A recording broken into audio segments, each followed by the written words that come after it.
এইবার আমি দেখতে পাচ্ছি 2025 সালে এমনও হতে পারে একটা পারমাণবিক যুদ্ধ ভারত, পাকিস্তান, রাশিয়া, ইউরোপ মিলে হলো, লাস্টে আমেরিকা, চীন লাগলো, লেগে গোটা পৃথিবী পারমাণবিক কালো ধোঁয়ায় ছেয়ে গেল। বিশ্ব পরিস্থিতি সেদিকে যাচ্ছে।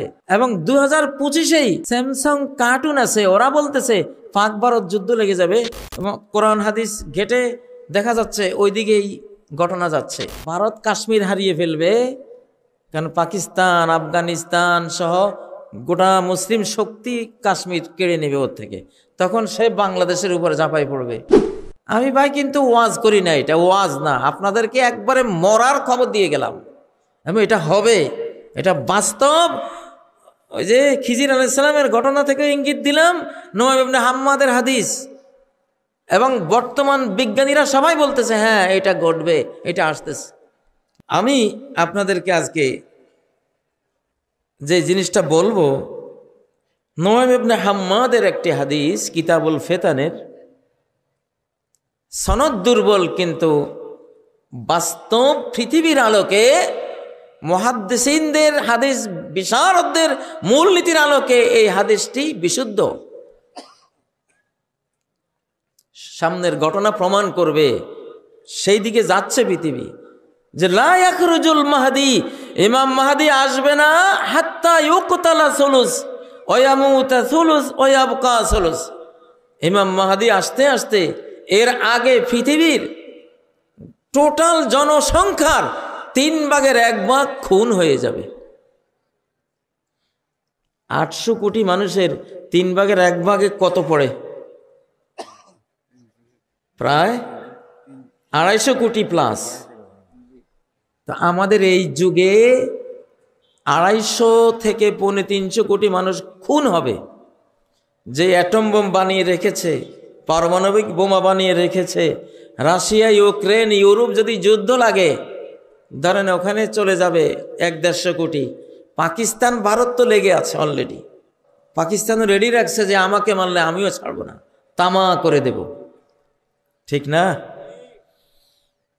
রাজীব গান্ধী যখন ছিলেন তখন পাকিস্তানের পারমাণবিক চুল্লি ধ্বংস করার জন্য আমেরিকা, ইসরায়েল, ভারত একসাথে ষড়যন্ত্র করেছিল। সাদ্দাম হোসেনেরটা ধ্বংস করে দিয়ে, ইরাকের সাদ্দামের পারমাণবিক চুল্লি ধ্বংস করে দিয়ে পাকিস্তানেরটা ধ্বংস করতে চেয়েছিল। কিন্তু পাকিস্তানি গোয়েন্দারা জেনে গেছে, রাত 12টায় ওরা আক্রমণ করতো, 1টা-2টার দিকে, 12টায় পাকিস্তানি গোয়েন্দা জেনে গেছে যে আমাদের পারমাণবিক মুসলিম জাহানের যেই আত্মরক্ষার বিরাট একটা শক্তি, এটা ধ্বংস করে দিবে আজকে। জিয়াউল হক তখন বেঁচে ছিলেন। প্রেসিডেন্ট জিয়াউল হক বললেন, সাথে সাথে আমার বিমান বাহিনী এক ঝাঁক ভারতের দিকে মুভ করো, আরেক ঝাঁক ইসরায়েলের দিকে মুভ করো, আমাকে যদি আক্রমণ করে আমি উড়াই দেব। পরে ওরা খবর পেয়ে গেছে যে পাকিস্তান সজাগ হয়ে গেছে, সাহস করে নেই। তখন ভারতে একটা ক্রিকেট খেলা চলছিল, সেই ক্রিকেটে বিভিন্ন প্রেসিডেন্টদের আসার দাওয়াত ছিল। জিয়াউল হক সরাসরি আসলেন ক্রিকেটের মাঠে। রাজীব গান্ধী আর উনি খেলা দেখলেন। খেলা শেষে প্রেসিডেন্ট জিয়াউল হক বললেন, রাজীব, শুনেছি আমার পারমাণবিক চুল্লিতে হামলা করার চক্রান্ত করতেছেন, তো যদি সেটা করেন তাহলে পৃথিবীর মানুষ চেঙ্গিস খান, হালাকু খানের ইতিহাস ভুলে যাবে, নতুন করে রাজীব আর জিয়াউল হকের ইতিহাস লিখবে। কারণ আপনি যখন আমাকে তামা করবেন, আমি গোটা ইন্ডিয়াকে তামা করে দেব। তো ইন্ডিয়া হিন্দুদের দেশ, পৃথিবীতে একটাই আপনার হিন্দুস্তানের হিন্দু জাতির দেশ একটাই, আর আমার মুসলমানের দেশ আছে 57টা। আমার পাকিস্তান গেলে আরো 56 রাষ্ট্র আছে আমার। এই কথা শোনার পরে রাজীব গান্ধী আসতে থেমে গেছে। ঠিকই তো কথা, যদি ওরা আমার দেশটাকে মেরে দেয়, আমার তো হিন্দু রাষ্ট্র একটাই। আমি কথাগুলি কেন বলতেছি? মানসিক প্রস্তুতি নিতে হবে।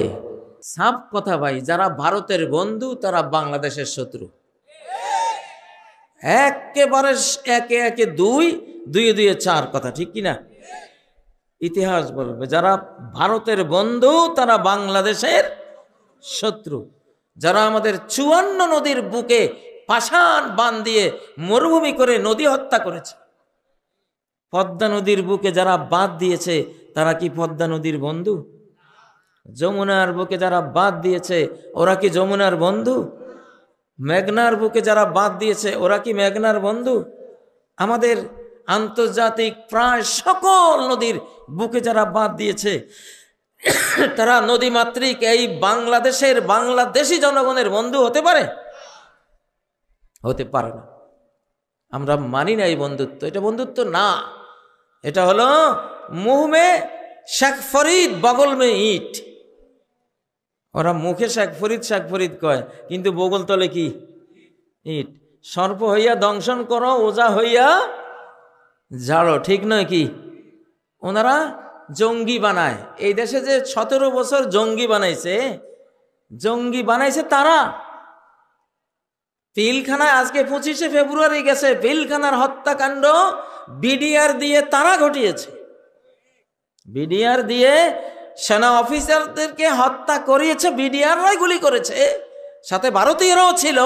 বিডিআরদের মধ্যে যারা দোষী তারা দোষী, কিন্তু এর পেছনে কলকাঠি নাড়ার মূল মন্ত্রটা দিয়েছে কারা? তারা জানে বাংলাদেশ রক্ষার শক্তি দুইটা, একটা হলো সেনা শক্তি আর একটা হলো আলেম ওলামা শক্তি। পিলখানায় সেনাবাহিনীকে হত্যা করেছে, সেনা অফিসারদেরকে। তারা 57 জন সেনা অফিসার বিদায় করে দিয়েছে। সেই হত্যার প্রতিশোধ আমরা নেব। আমরা আজকে 20 কোটি বাংলাদেশের শিশু, কিশোর, বৃদ্ধ, যুবক, তরুণ, তরুণী সবাই আমরা সৈনিক। আজকে আমরা সেনা হত্যার বদলা নেব নিজেরা সৈনিক হয়ে, দেশ রক্ষার সৈনিক হয়ে। রাজি আছেন কারা?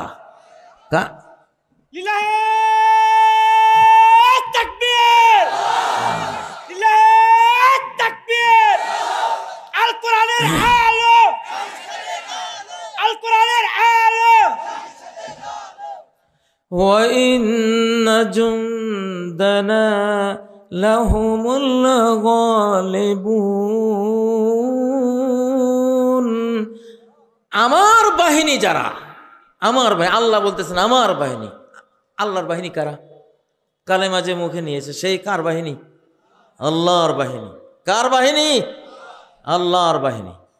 আল্লাহ বলেন আমার বাহিনী তারা অবশ্যই চিরবিজয়ী, তাদেরকে হারাবার ক্ষমতা কারো নেই। তো সেনা হত্যার প্রতিশোধ নেবে বাংলাদেশ, গোটা জাতিকে যুদ্ধের ট্রেনিং দেওয়া হবে ইনশাআল্লাহ। আর ওরা সেনা অফিসারদের হত্যা করার পরে, সেনাবাহিনী ধ্বংসের পরে নজর দিয়েছে এবার দ্বিতীয় শক্তি বাংলাদেশকে রক্ষা করে চলে, ভারতের সামনে মাথা নোয়ায় না কোনো ক্রমেই, যে শক্তিটা ওলামা শক্তি।